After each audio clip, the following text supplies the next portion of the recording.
অনেকেই পুরাতন পেজে কন্টেন্ট মনিটাইজেশন পেয়েছেন, আবার অনেকেই নতুন পেজে কন্টেন্ট মনিটাইজেশন পেয়েছেন। সো কীভাবে সেটাকে সেট আপ করবেন চলুন দেখাই।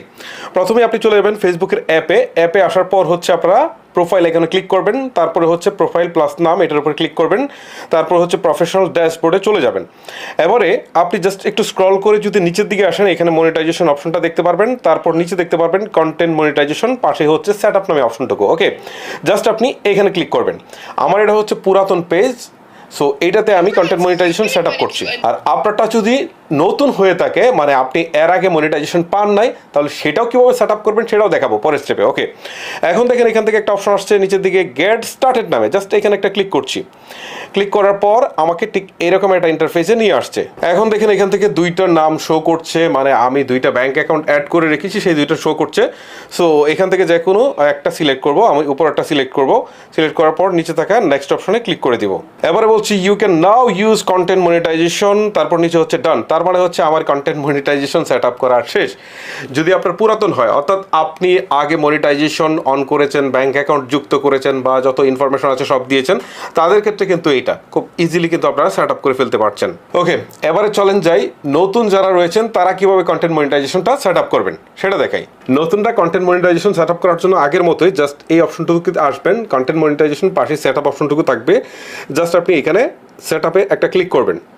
ক্লিক করার পর আপনার সামনে এরকম একটা অপশন আসবে, এখান থেকে গেট স্টার্টেড নামে যে অপশনটা রয়েছে জাস্ট এখানে একটা ক্লিক করবেন। ক্লিক করার পর এখন যে পেজটা আসছে এখান থেকে শুরুতেই আপনাকে বলছে লিগাল ফার্স্ট নেম দিতে, তারপর হচ্ছে লিগাল লাস্ট নেম দিতে। এটা কিন্তু অবশ্যই আপনি আপনার ব্যাঙ্ক অ্যাকাউন্টের সাথে মিল রেখে দিবেন। ওকে, আপনার ব্যাঙ্ক অ্যাকাউন্টে যেভাবে ফার্স্ট নেম এবং লাস্ট নেম দেওয়া আছে ঠিক সেইভাবে কিন্তু আপনি দিয়ে দিবেন। ওকে, তারপর ডেট অফ বার্থ দিবেন, তারপর কান্ট্রি দিবেন। আর এইটা কিন্তু আপনার এনআইডির সাথেও মিল থাকতে হবে। এখন প্রশ্ন হচ্ছে আপনার যদি নিজের ব্যাঙ্ক অ্যাকাউন্ট না থাকে তাহলে আপনার অভিভাবক অন্য কারো অ্যাকাউন্ট দিতে পারেন, এক্ষেত্রে ফেসবুক এটা নিয়ে কোনো প্রকার ঝামেলা করবে না, ঠিক আছে। তবে তার যে ব্যাঙ্ক অ্যাকাউন্টের নামটা যেভাবে থাকবে ঠিক সেম নামটা কিন্তু এখানে আপনাকে দিতে হবে। ওকে, আমি এই ইনফরমেশনগুলো দিয়ে দিলাম, দেওয়ার পর নেক্সট অপশন একটা ক্লিক করে দিচ্ছি। তারপরে যে অপশনটা আসছে এখান থেকে বলছে কান্ট্রি সিলেক্ট করতে। সো আমি এখান থেকে বাংলাদেশে আছি, বাংলাদেশ সিলেক্ট করে দিলাম। তারপরে অপশনটা বলছে এখান থেকে বিজনেস টাইপ সিলেক্ট করতে। সো এখানে ক্লিক দেওয়ার পর বেশ কিছু অপশন দেখাচ্ছে, এখান থেকে ইন্ডিভিজুয়াল ও সোলো প্রোপাইটার, এইটা আমি সিলেক্ট করে দিচ্ছি। আপনার যদি অন্য কোনো কিছু থেকে থাকে আপনি তাহলে সেটাকে সিলেক্ট করে দিবেন। দেওয়ার পর আপনি নিচে থাকা নেক্সট অপশনে ক্লিক করে দিবেন। এবারে যে অপশনটা আসছে এখান থেকে pay out account set up করতে হবে।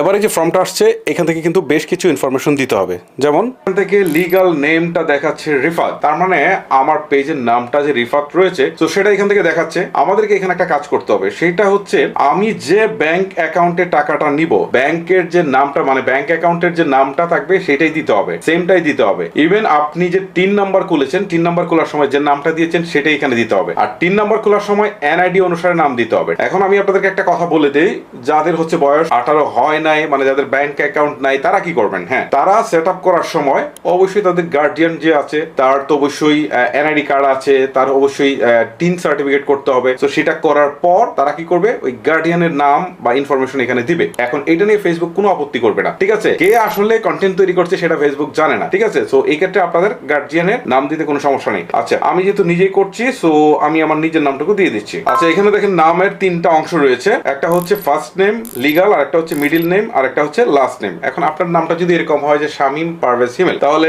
ফার্স্ট নেমে দিবেন হচ্ছে শামীম, তারপর হচ্ছে মিডিল নেমে দিবেন পারভেজ, লাস্ট নেমে দিবেন হিমেল। আর আপনার নামটা যদি 2 অক্ষরে হয়, মানে আপনার নামটা যদি 2 ওয়ার্ডে হয়, তাহলে শুরুতেই দিবেন হচ্ছে ধরেন আপনার নাম যদি মোহাম্মদ আকবর হয় তাহলে মোহাম্মদটা দিবেন ফার্স্ট নেমের জায়গায়, আর লাস্ট নেমের জায়গায় দিবেন আকবর, আর মিডিল নেম দরকার নেই। সো এইভাবে দিবেন, আমি দিয়ে দিচ্ছি। তারপর এখান থেকে জন্ম তারিখ দিতে হবে, আমি জন্ম তারিখটাও দিয়ে দিচ্ছি। ওকে, জন্ম তারিখ দিয়ে দিলাম। এখন এখান থেকে প্রাইমারি অ্যাড্রেস চাচ্ছে। ওকে, সো এখান থেকে আপনি আপনার স্থায়ী ঠিকানাটুকু দিয়ে দিবেন। ওকে, এখানে আমি আমার অ্যাড্রেসটুকু দিয়ে দিয়েছি। সো এটা হচ্ছে স্থায়ী ঠিকানাই হবে। সো এই ক্ষেত্রে আপনি প্রথমে গ্রামের নাম দিবেন, তারপর পোস্ট অফিসের নাম দিবেন, উপজেলার নাম দিবেন, জেলার নাম দিবেন, তারপরে হচ্ছে আপনি আপনার ডিভিশনের নাম দিবেন। দেন আপনি হচ্ছে আপনার পোস্টাল যে কোড আছে সেটা মাস্ট বি দিবেন, পোস্টাল কোড দিতে হবে। তারপর হচ্ছে বাংলাদেশ লিখে দিবেন, জাস্ট এইটুকু। ওকে, আর শহরে থাকলে ঠিক একইভাবে আপনারা সবকিছু দিয়ে দিবেন। তারপর আপনি আপনার শহরের নামটুকু দিয়ে দিবেন। আমি ঢাকাতে আছি যেহেতু আমি ঢাকা দিয়ে দিচ্ছি। তারপর হচ্ছে স্টেট অর প্রভিন্সের কথা বলছে। সো এখানে আপনাকে মাথায় রাখতে হবে আমাদের যেহেতু কোনো রাজ্য নেই, সো এই ক্ষেত্রে আমরা ডিভিশনের নাম দিয়ে দিব। ওকে, এই যে ঢাকা ডিভিশন দিয়ে দিচ্ছি। তারপর হচ্ছে এখান থেকে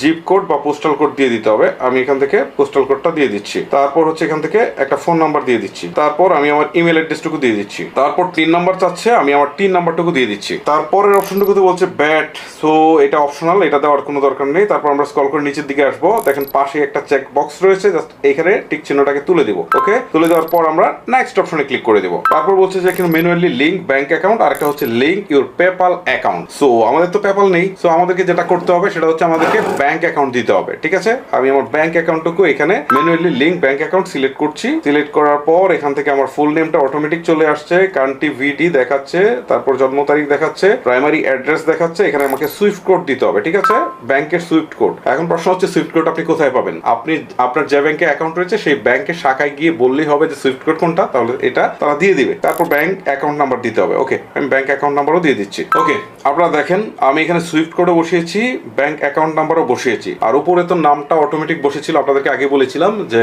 আপনাদের যে ব্যাংকের অ্যাকাউন্ট থাকবে সেই নামটা আপনারা দিবেন। ঠিক আছে, দেখেন আমার নামটা চলে আসছে। তো এখন আমরা যে কাজটা করব, এখান থেকে link pay out method, just এখানে একটা ক্লিক করব। সো এখন আমাদেরকে বলছে অ্যাড ট্যাক্স ইনফো, সো আমরা এখানে ক্লিক করব। তারপর আমাদের ফেসবুক অ্যাকাউন্টের নাম দেখাবে, সো আমরা এখান থেকে কন্টিনিউ ক্লিক করব। সো এখন দেখতে পাচ্ছেন এরকম একটা ইন্টারফেস চলে আসছে। এখান থেকে what is your tax classification, so এটা কিন্তু ডেড অবস্থায় রয়েছে, মানে এখানে আমাদের কিছুই করতে হবে না, এটা আমরা ইন্ডিভিজুয়াল আগে সিলেক্ট করেছিলাম। তারপর 2 নম্বরে যে অপশনটা বলছে, এখান থেকে তারা বলছে যে আর ইউ ইউএস সিটিজেন, যদি আপনি ইউএস এর সিটিজেন হন তাহলে ইয়েস দিবেন, আর যদি আমার মতো বাংলাদেশ বা অন্য কোনো কান্ট্রিতে থাকেন তাহলে জাস্ট হচ্ছে নো দিয়ে দিবেন। নো দেওয়ার পর আরেকটা অপশন অন হবে, জাস্ট এইখান থেকে আপনি এইটাকেও আপনি নো দিয়ে দিবেন। সো নো দিয়ে দেওয়ার পর আপনি নেক্সট অপশন একটা ক্লিক করে দিবেন। এখন দেখেন এখান থেকে ফুল নেমটা কিন্তু তারা আবারও শো করছে, বাট এখানে কিছুই করতে হবে না। এখান থেকে বলছে যে কান্ট্রি অফ সিটিজেনশিপ, মানে আপনি কোন দেশের নাগরিক, জাস্ট এই ড্রপ ডাউন মেনুতে ক্লিক করে সেটা দিয়ে দিবেন। আমি যেহেতু বাংলাদেশের নাগরিক, সো আমি এখান থেকে বাংলাদেশ সিলেক্ট করে দিচ্ছি। তারপর হচ্ছে এখান থেকে ট্যাক্স পেয়ার আইডেন্টিফিকেশন নাম্বার, এই যে দেখেন এটা এভাবেই থাকবে, জাস্ট এখানে কিছু করার নেই। তারপরের যে অপশনটা আছে সেটা হচ্ছে I have known US tin, so এটা এভাবেই থাকবে টিক চিহ্ন। দেন আপনি যে কাজটা করবেন নেক্সট অপশনে ক্লিক করে দিবেন। এখন এখান থেকে অনেকগুলো অপশনে কিন্তু ফুলফিল করা রয়েছে, সো আপনাদের এখানে তেমন কিছুই করতে হবে না, জাস্ট আপনারা দেখবেন যে সব ঠিকঠাক আছে কিনা। ওকে, সো আমার সব ঠিকঠাক রয়েছে, সো আমি যে কাজটা করবো নেক্সট অপশনে ক্লিক করে দিব। আপনারা সেম কাজটা করবেন। তারপর হচ্ছে আপনাদের মেইলিং অ্যাড্রেসটা কিন্তু শো করবে, সো এটাও দেখবেন ঠিকঠাক আছে কিনা। যদি থাকে তাহলে আবার হচ্ছে নেক্সট অপশনে ক্লিক করবেন। তারপর এখান থেকে বলছে যে provide additional details relating to your services, so এখান থেকে যে অপশনটা আছে এটা আমি আসলে খুব কেয়ারফুলি পড়েছি, আপনাদের এত কিছু পড়ার দরকার নেই। জাস্ট এই 0% যে অপশনটা আছে একদম প্রথমে এই 0%টাকে সিলেক্ট করে দিয়ে আপনারা হচ্ছে নেক্সট অপশনে ক্লিক করে দিবেন। তারপরে এরকম একটা ফর্ম আপনার সামনে চলে আসবে, জাস্ট এইখান থেকে আপনাকে যে কাজটা করতে হবে এই যে আই ক্লিয়ারিফাই, এটার পাশে চেকবক্সটাকে আপনি তুলে দিবেন। তুলে দেওয়ার পর হচ্ছে এইখান থেকে আপনি সিগনেচার করবেন। এখন সিগনেচারে কি লিখবেন? আপনি যে নামটা দিয়েছিলেন না শুরুতে, সেই নামটা এখানে আপনি বসাবেন। ওকে, তো এখান থেকে আমি নামটা বসিয়ে দিচ্ছি। নামটা বসিয়ে দেওয়ার পর এখান থেকে ডেট ডিফল্টে যেটা আছে সেটাই থাক, এখানে হাত দেওয়ার কোনো কিছু নেই। তারপর হচ্ছে আপনি নেক্সট অপশনে ক্লিক করে দেন। নেক্সট অপশনে ক্লিক করে দেওয়ার সাথে সাথে আপনার সামনে এইরকম একটা ইন্টারফেস চলে আসবে। এখান থেকে আরো একটা ফর্ম দেখাবে, সো এই ফর্মটার একদম আপনি সব পড়ে দেখতে পারেন যে আপনি যা ইনফরমেশন দিয়েছেন সেইগুলো কিন্তু এখান থেকে তারা শো করছে। সো আপনি যে কাজটা করবেন এখান থেকে একদম স্ক্রল করে নিচের দিকে চলে যাবেন। তারপর হচ্ছে এখান থেকে সাবমিট ফর্ম নামে একটা অপশন রয়েছে, জাস্ট এইখানে ক্লিক দিলে কিন্তু সাবমিট হয়ে যাবে। ওকে, আমি সাবমিট ফর্মে একটা ক্লিক করছি। এখন কি অপশন আছে? সো এখান থেকে তারা বলছে যে your tax information is complete, তার মানে হচ্ছে আমার সমস্ত ইনফরমেশন কিন্তু এখান থেকে দেওয়া হয়ে গেল। আমি চাইলে কিন্তু এইগুলো পিডিএফ এ ডাউনলোডও করতে পারি, আর না করতে চাইলে এই যে নিচে ডান অপশন রয়েছে এখানে ক্লিক করে দিই। ক্লিক করে দেওয়ার পর দেখবো যে আমরা এখান থেকে আমাদের সেটআপটাকে কিন্তু করে ফেলেছি। ওকে, সো গাইস এই হচ্ছে মূলত প্রসেস। এভাবে যদি আপনারা কন্টেন্ট মনিটাইজেশনটা সেট আপ করে রাখেন তাহলে কিন্তু আপনারা পোস্ট থেকে ইনকাম করতে পারবেন, তারপর হচ্ছে মিউজিক লাইব্রেরি থেকে ইনকাম করতে পারবেন, তারপর হচ্ছে আপনার কন্টেন্ট রিলস বা হচ্ছে লং ভিডিও বা যত ধরনের ইনকামের পথ আছে সবগুলো থেকে কিন্তু আপনারা ইনকাম করতে পারবেন। সো গাইস আশা করি ভিডিওটি আপনাদের ভালো লেগেছে। যদি ভালো লেগে থাকে তাহলে অবশ্যই একটি লাইক করতে ভুলবেন না। আজকের মতো আমি হিমেল বিদায় নিচ্ছি। আল্লাহ হাফেজ।